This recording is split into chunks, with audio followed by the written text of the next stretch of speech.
Hello there, friends and neighbors. Thanks for coming back to my channel. This is me, Stella Hendricks, and today I am super excited. We are going to review another vintage Playboy magazine. This one is January 1968, and it has the Playmate review of all of the last year's Playmates in it, including Miss Surrey Marsh, who wrote the book that we just finished reviewing, The Girl in the Centerfold. Super interesting book. If you liked Down the Rabbit Hole or any Playboy books, I would highly recommend this one. Very, very interesting stuff. She's a very complex character with a lot of nuance, things that I identify with, things that frustrate me, things that intrigue me, interesting ideas, some that I agree with, some that I disagree with, but I love that book. So I wanted to do the Playmate review that she is in. And of course, I always get sucked in by the old vintage advertisements. Look at this hilarious advertisement for, what is it, Smirnoff? It looks like a cult. Do you know what that looks like?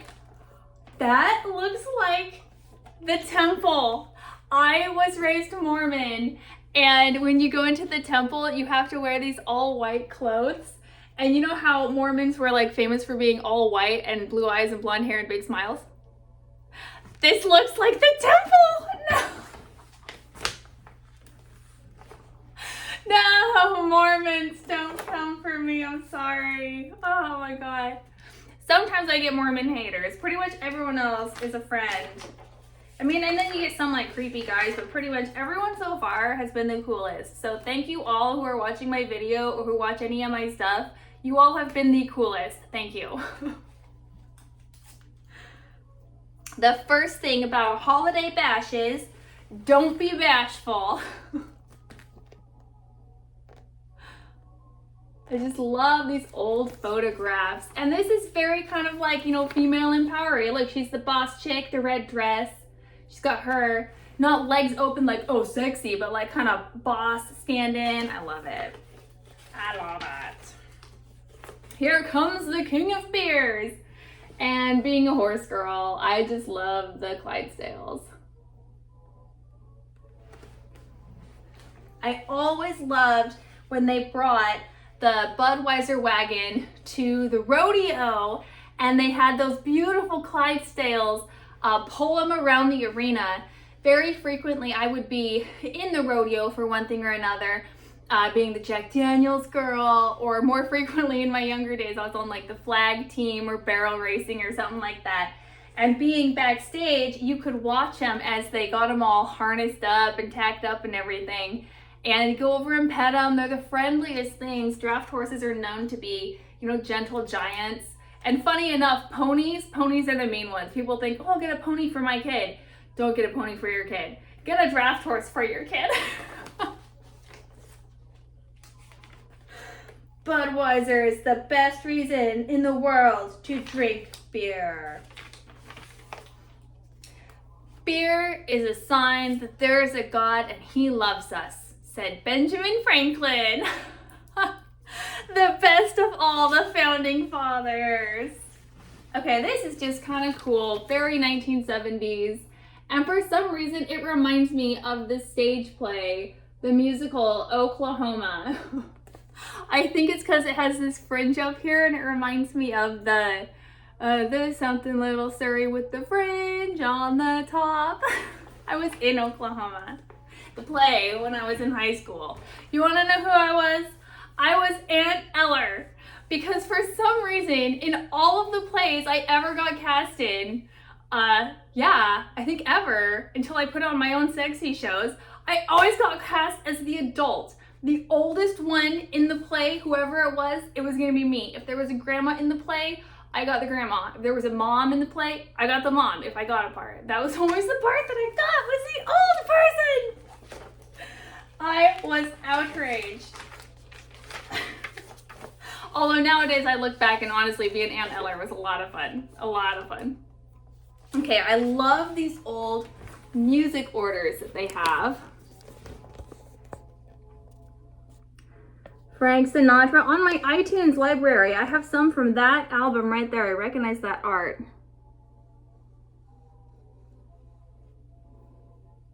Oh my gosh, Johnny Cash. I love Johnny Cash. I sing Folsom Prison Blues in one of my shows. Nice. Do you remember that time when I found the Mormon Tabernacle Choir in here? That was the end of my life. The Supremes, Jack Jones, Tony Bennett, Sergio Mendes in Brazil. Oh yeah. Did you know that after their wedding reception at the Playboy Club in 1968, Roman Polanski and Sharon Tate went to a Supremes concert? I just learned that the other day. Oh, okay. I gotta keep up on all my Playboy history because Holly Madison in the Playboy murders, she likes to tell all about the scandalous crimes and like the murder part of like the girl's story. And I want to tell the girl's story, but I'm not so interested in like the salacious, like exploity kind of stuff. Like, I don't know. I know that it's the Playboy murders and she's telling a crime show and she's got to tell like the murder story. It just, it always seems like such a shame to me that these beautiful girls, these inspiring, wonderful, vivacious, brave, gorgeous girls go out and something bad happens to them and people use them as a cautionary tale and they only remember this bad thing that happened to them and not the good thing. And I felt like particularly someone like Holly, who lived in that world and know what it's like to be demonized as, you know, the bad, sexy, vapid girl, would be more defensive and more like up on like telling the stories of the girls' personalities and lives and not just the salacious bits of their murder. Like, I don't know. It's a murder show. What am I expecting? The universe? Come on now, Stella. I don't know. Maybe I'm being a little silly. Okay. What was I going to read in here? Oh, how does one tell a girl he loves her without sounding like the script of a Rock Hudson, Doris Day movie? DN from Gainesville, Florida. If you mean it, your sincerity will come through loud and clear. Few people have difficulty distinguishing between real life and most movies. Now that's a very sweet answer and I love it, but it's totally killing me that the example they use in here is the script of a Rock Hudson, Doris Day movie. Well, I can imagine why that romantic dialogue might have sounded stilted. No, because Rock Hudson's an actor. I'm sure he could have played it straight very well. I'm just making a little joke. I'm just teasing. What? I thought I took this off. Am I going insane? I might be going insane. Yay! Give him the fabulous triple gift. Playboy Club key card, a bottle of champagne, and Leroy Neiman painting for just $25. I just love the Playboy Club stuff, and whenever I see it, we have to stop and look at the bunnies. Oh, look, she's got a little fur around her. That's got to be the Christmas bunny. Very cute. Oh my God, look, we have this cigarette ad over here with no Surgeon General's warning. Oh, the olden days. Simon Whistler says, the past was the worst. And he's generally right, but sometimes the past was the most awesome. Like with this lady's spectacular 1960s hair. Oh my gosh, I love her. What is she selling? Alcohol of some kind? Of course, cognac. Today, a French original under 10. Martell, a very special taste for people with very special tastes. This thing is great. Okay, so in this magazine, there are so many cool works of fiction. There's works about sci-fi. There's political commentary. There's all kinds of really cool stuff. This is a fiction by someone called John Cheever. I'm not gonna read the story, but I really liked the artwork. It seemed really 1960s to me. Really cool.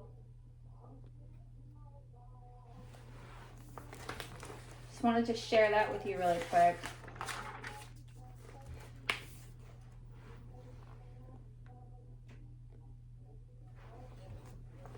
Awesome.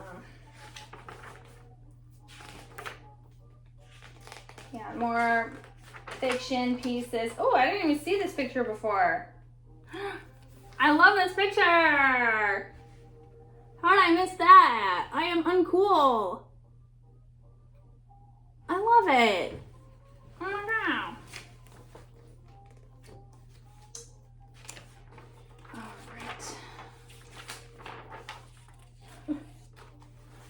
How about if next year your wife goes skiing for the holidays and we go to the Riviera? Oh, poor honey.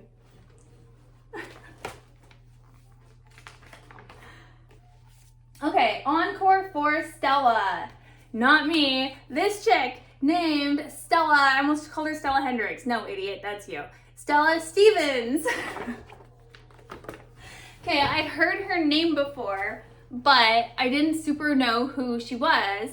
And so as I was going through this episode, actually, or issue, whatever, for Surrey Marsh reasons, I stumbled across Stella Stevens, and boy, am I in love. So prepare to fall in love with me with Stella. And I really wish they would not have put that line through her face. Come on now, guys. You know that looks terrible. Why? Why would you put this picture there if you have to chop her right in? I don't understand. Okay. The consummately configured Miss Stevens, playmate and current film star, is revealed as a happening unto herself. Remember back in the day, a happening was the fancy word for a party. Stupid.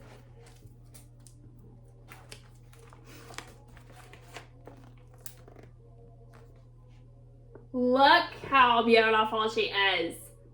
Look how beautiful. I can't believe how gorgeous. I'm like legit in love with her. Stella Stevens made her debut as a playmate in January 1960 as she was graduating from walk-ons to stardom in Hollywood's Lil Abner. January 1968 finds the iconoclastic sex star, comedian, and aspiring songwriter from Memphis more delectable, if that's possible, more serious about her craft, and more in demand than ever. Stella's upcoming roles include that of a gangster's ex-mistress in a thriller with David McCallum, Soul Madrid, a working girl who snares Dean Martin in a romantic spoof, How to Save a Marriage and Ruin Your Life, and a with it nun who clashes with her mother superior, Rosalind Russell. Where angels go, trouble follows. To help bring in the new year, Miss Stevens took time to bear, among other things, her latest thoughts on acting, nudity, and hippies.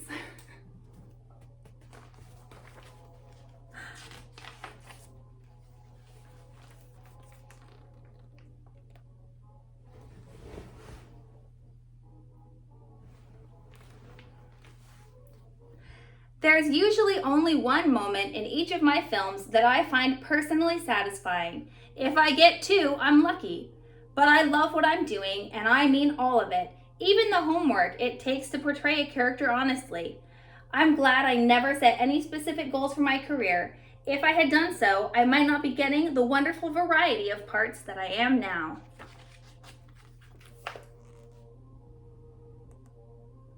She is so 60s icon.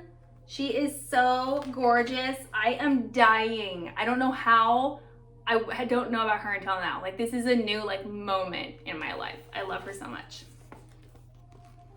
These pictures, this one especially, oh my gosh. It's so of its era in the absolutely best way.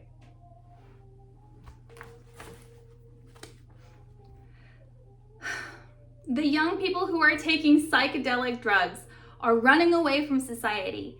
You've got to find truth within yourself and still live with other people. Maybe the others aren't tuned in the way you are, but that shouldn't bring you down. You can find love and truth in the straight world too. Damn right.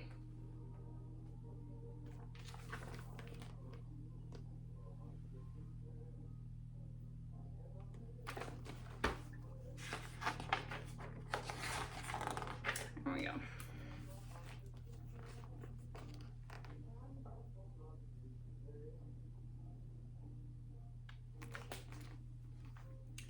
People are accepting nudity much more than in 1965 when I last posed for Playboy.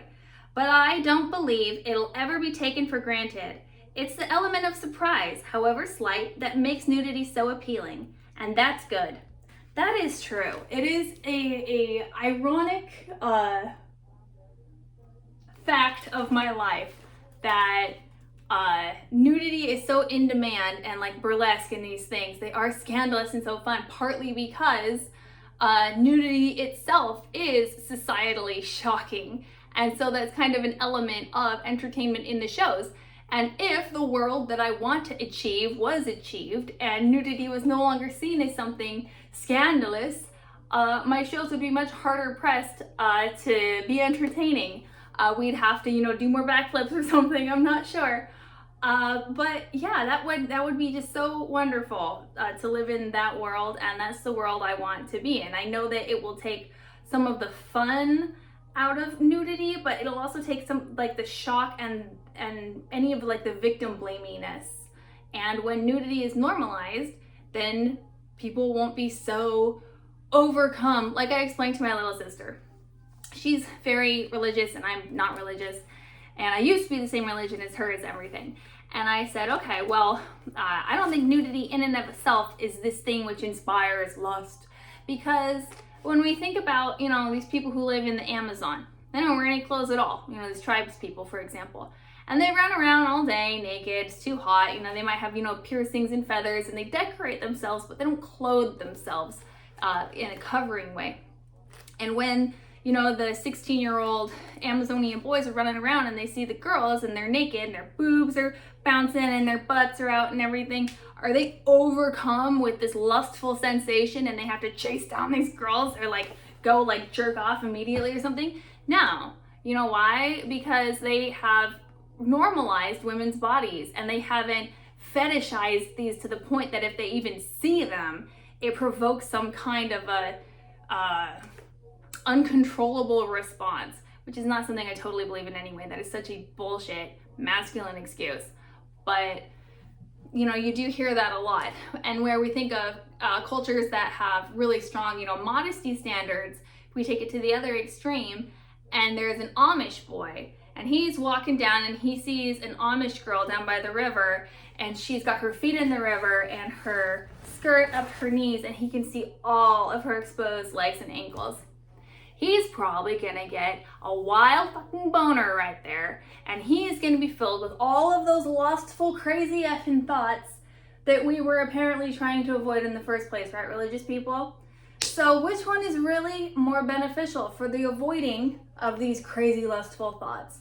The normalization of women's naked bodies, or the fetishization and hypersexualization that comes with modesty codes? I think the answer is quite clear. That's all I have to say about that. Anyway, that was the world's longest tirade. I do that. Well, it was important, and this is my channel. Okay, on with the fun. Darling, there was a time in my past I probably should have told you about before we got married.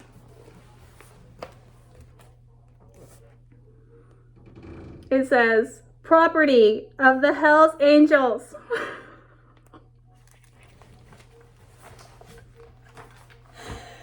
That's amazing. Okay, this looks so much like Yellow Submarine, doesn't it?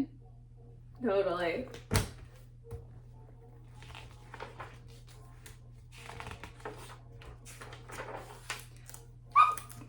Excusez-moi. Oh no. The year that was.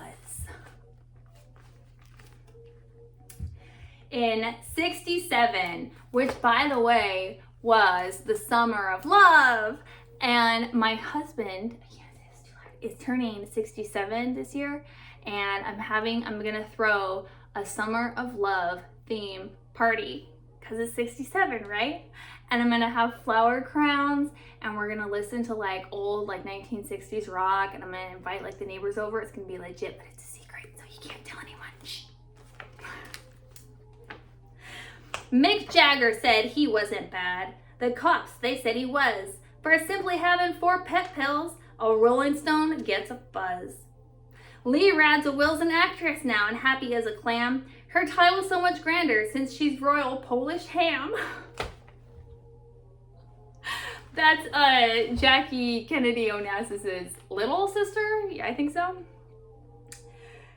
Hail to dress designer Twiggy. She's the rag trade's hottest biggie. Her boyish chic draws oohs and ahs, but doesn't help the sale of bras.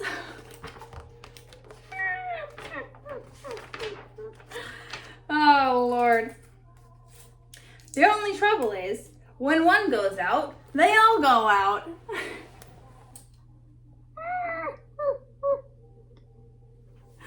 Boy, aren't you glad you don't live back in the day when Christmas lights did that? Fortunately, I was born towards the end of that era. I remember that happening on the Christmas tree lights, but I also remember my parents having the discussion of, like, oh, I'm so glad they have these new lights because it's so terrible. Figuring out which bulb was dead. Oh my gosh. You people who lived in the past are the OGs. Okay, moving up in the world. Our New Year's playmate tests her wings from a nest all her own. I love this particular centerfold, which we'll get to in a minute, but I just wanted to say I love it. It's one of my faves. Connie Kreski has patterned her lifestyle on the maxim Carpe diem, quam minimum credula postero. Enjoy today, trust little to tomorrow. I knew the Carpe diem, but not the other part. Miss January, who doesn't claim to be a Latin scholar, interprets this as a call to the active pursuit of pleasure. I want to get out into the world and do everything I possibly can, she says. When she was accepted as playmate, therefore, 20-year-old Connie acted on 2 of her immediate priorities.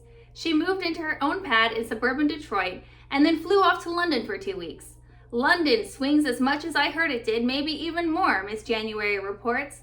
Just shopping for clothes could have taken up all my time if I let it. The mod shops in Kingsbridge sell the wildest outfits I've ever seen.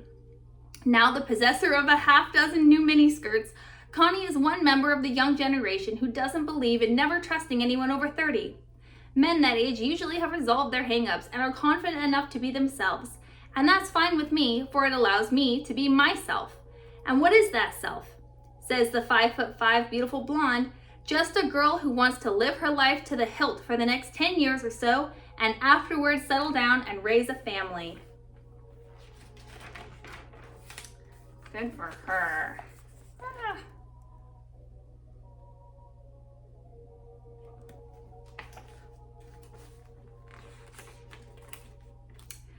When playmate Connie Kreski leased her own apartment on the outskirts of Detroit, she and her girlfriend Mimi and their escorts for the day rented a truck and proceeded to make the big move. After a few hours of packing, Connie said, I hadn't realized how much stuff I'd managed to accumulate over the years until I tried getting it all together. Boy, if that isn't the truth. I have moved more times in my life than I ever thought I would, and boy, that stuff accumulates. Dun, dun, dun. There she is. Gorgeous. Oh, I love her. She looks maybe like January Jones, or maybe that's just because her name is Miss January, which is not her name, but you know what I mean. Do you think she looks like January Jones a little? I think so. Okay, now I think we are getting to the... Oh wait, nope, not quite yet. Don't get excited, everyone. First, we're getting to the Vargas girl. Some beautiful illustrations, which had originally inspired the idea of the Playmates. But instead of having these perfect illustrations that no woman could ever really live up to, Hef wanted to photograph actual real live girls and highlight some of their personalities, which I think is just the loveliest idea. I'm not afraid of getting burned, are you? I love her! She's so cute! Oh my god. Okay, whoa. Careful, everyone. Okay, now is the time that we're at the Playmate review. Come on, here we go. A portfolio of the past delightful dozen. Playboy's Playmate review.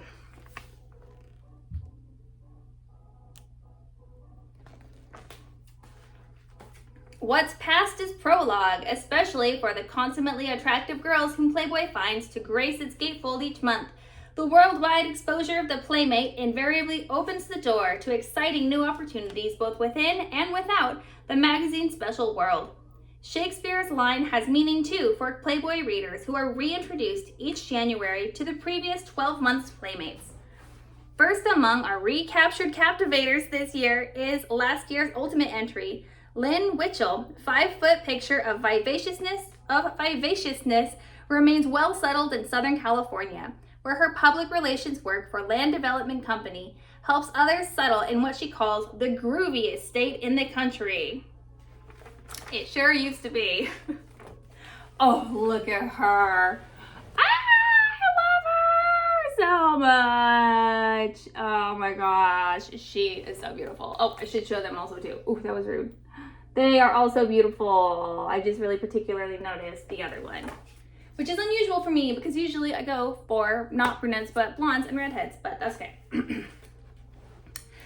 Heather Ryan, Miss July. Nature girl Heather Ryan is in the midst of a year away from her pre-law studies at Glendale College. I gave myself a year off, Heather says, just to see what it's like when you don't have to worry about exams. Angela Dorian, Miss September. At the apex of the pop poser craze, the Playboy centerfold remains the college man's favorite decoration, so it's a safe bet that thousands of returning collegians began last fall under the warm gaze of Miss Angela Dorian. They mean her centerfold. What? She will appear next summer in Rosemary's Baby, a new Roman Polanski film co-starring Mia Farrow and John Cassavetes, and is currently choosing the next step in a career that clearly promises cinematic success. She is? I didn't know she was in Rosemary's Baby. Okay, we're gonna have to find Angela Dorian in Rosemary's Baby. We're gonna look in that one up. Okay. Joey Gibson, Miss June. For Joey Gibson, 1967 was a year of both promise and travail. From a field of over 200 aspirants, Miss June won a cameo in The Legend of Lila Claire, a big-budget MGM film in which she'll appear with Kim Novak and Peter Finch. But a dark cloud also appeared on Joy's horizon. Publicity concerning a run-in with the law, widely circulated because of her Playboy association. Joey's loyal friends rallied around, and many Playboy readers wrote sympathetic letters, proof positive to Joey that she does indeed have friends who share her upbeat confidence in the future. What does that mean? She got arrested for being sexy or something? Cops, go arrest fucking rapists or something. Unbelievable, my life. Okay. Gorgeous. Do you recognize this girl? It's Surrey Marsh. This one. Kim Farber, Miss February. Kim was an added attraction ticket taker at Chicago's Playboy Theater when a Playboy staffer decided that she was the show's best feature and suggested her to be a Playmate. She donned bunny ears after the story appeared and began her welcoming duties at the Chicago Hutch. My biggest thrill in almost a year of being a Playmate bunny, the brunette beauty says, was getting the assignment to deliver a Playboy lifetime subscription to a Vietnam-bound soldier. Everyone at the base treated me like a star, even though all I had to do as a Playmate was be myself. Kaya Christensen, Miss November. Water-loving Kaya Christensen dove into a new round of activities immediately after her diving-filled Playmate Pictorial appeared. Following a persistent creative urge, Kaya left her job as a photo lab technician to begin his secretarial duties at a Beverly Hills literary agency. Surrey Marsh, Miss January. Playmate Surrey Marsh kept up with her door bunny and gift shop duties at the New York Playboy Club for a few months after her gatefold appearance, and then obtained a club leave of absence to devote all of her time to fashion modeling and to the many requests that she be the girl in East Coast Playmate promotions. Miss January's charming Danish accent and presence have graced the Johnny Carson show, promotional functions from Montreal to Mobile, and an enthusiastic Harvard Business School's class she addressed on Playboy's success.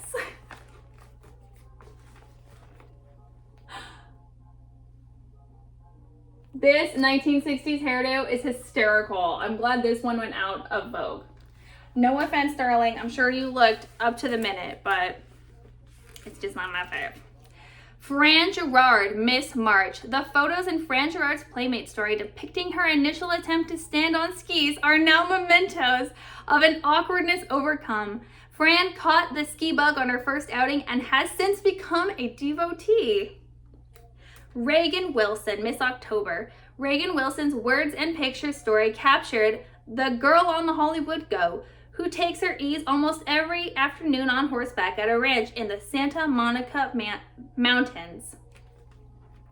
And last, Dee Dee Lind, Miss August. Since brightening Playboy's gatefold, freckle-faced Dee Dee Lind has been occupied with a steady round of interviews and auditions aimed at convincing producers she's ready for more than the youth-aimed modeling assignments she's had for years and from which she hopes to graduate.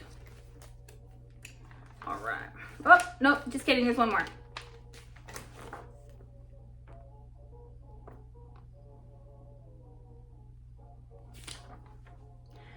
Gwen Wong, Miss April. Last month's feature on the Bunnies of Hollywood uncovered the happy fact that the Los Angeles Playboy Club includes on its Hutch roster 9 Playmate bunnies and lavished special photographic attention on the delicate beauty of Gwen Wong.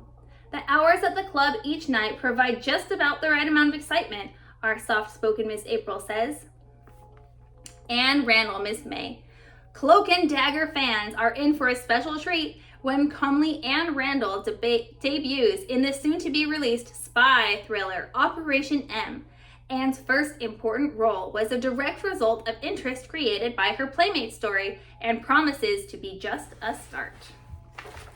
Just like Dorothy Stratton. Oh, this I love. This little art thing. I'm gonna have to pull out and put on my Instagram or something. The New Girl. Here we have Feminists Yesterday and Feminists Today. I love that.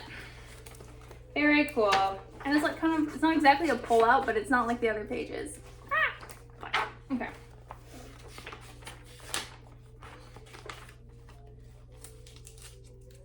The Bloody Bay Silver Cup, ribald classic from the Algerian adventures of Alexandre Dumas.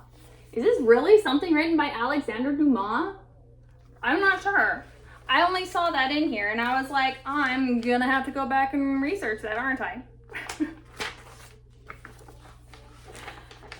Alrighty. Well, according to this old Indian map, the treasure lies just behind this big rock. Yes, it does.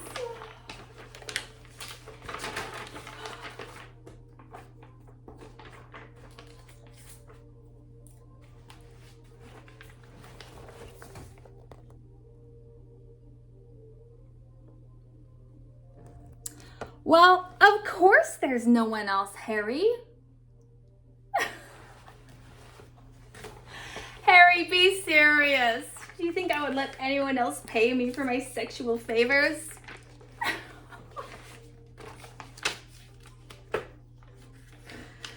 Oh, man.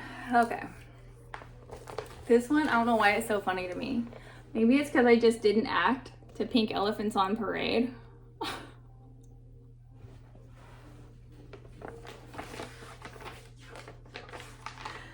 Alrighty, and our very last one, the parting shot. Chicken.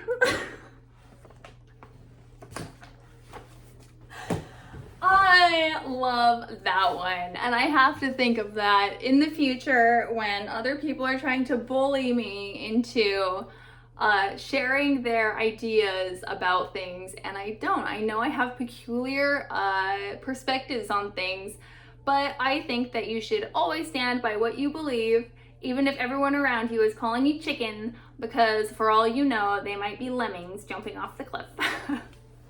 So I loved that one on there. Oh, I forgot to tell you, my shirt, this is one of my favorite shirts. It's just very tongue-in-cheek. My parents were very anti-science. One time I went home and tried to discuss evolution with my mom, and I had learned these things up at BYU, Idaho, and so I thought like, oh, like there's something to this maybe, I thought. And I tried to explain it to my mom, and I got shut down really hard. She was not gonna listen to any of that. I nearly got thrown out of the house just for trying to talk to her. They would really throw you out of the house happy, my folks. And so when I left the church and I had found this shirt, it just cracked me up. It says, "Keep learning science, kids." But it's also a very comfy shirt, and just a really nice shirt to wear around. And so sometimes I'll put it on and just be doing, chores at home or whatever. And then I think, oh, I gotta run down to Walmart. I gotta grab this, I gotta do that. And I'll hop out of the house and I'll be kind of running around. And I notice I get looks, and they're not usually like really judgmental, like kind of looks, but I notice people are kind of looking at me. I'm getting funny looks. And I'm accustomed to being looked at, partly because I do the princess thing. And when you go out in princess dresses, people look. I do burlesque. When you're all dolled up, people look, and you can usually tell, oh, and I'm in a really big age gap relationship, so when you go out, people look, and you can tell the looks that people are giving you. Like, are these looks of like, oh, wow, or are they looks of like, scandal, or are they looks of like, huh, like confusion? And when I would go out with this, I would get a lot of these like, huh, kind of looks, and then I would realize, oh, it's because I'm wearing my fucking Baphomet shirt out to Walmart with all the normies. What an idiot. Oh my gosh. So nowadays I'll still wear it out. I just have to remember that I'm wearing it, and then I'm gonna get like the look. I love the look, I'm not gonna lie. All right, thank you so much, friends and neighbors, for joining me for another awesome vintage Playboy review. I am super excited to start on the next one. I'm not sure what it's gonna be, but I hope it will be great. Oh yeah, I'm also gonna do more Showgirl Next Door reviews, finish that one up. Let me know if you have a Playboy book you want me to review, and I'll take it into consideration. Thanks very much, friends and neighbors. I'll catch y'all on the flip side.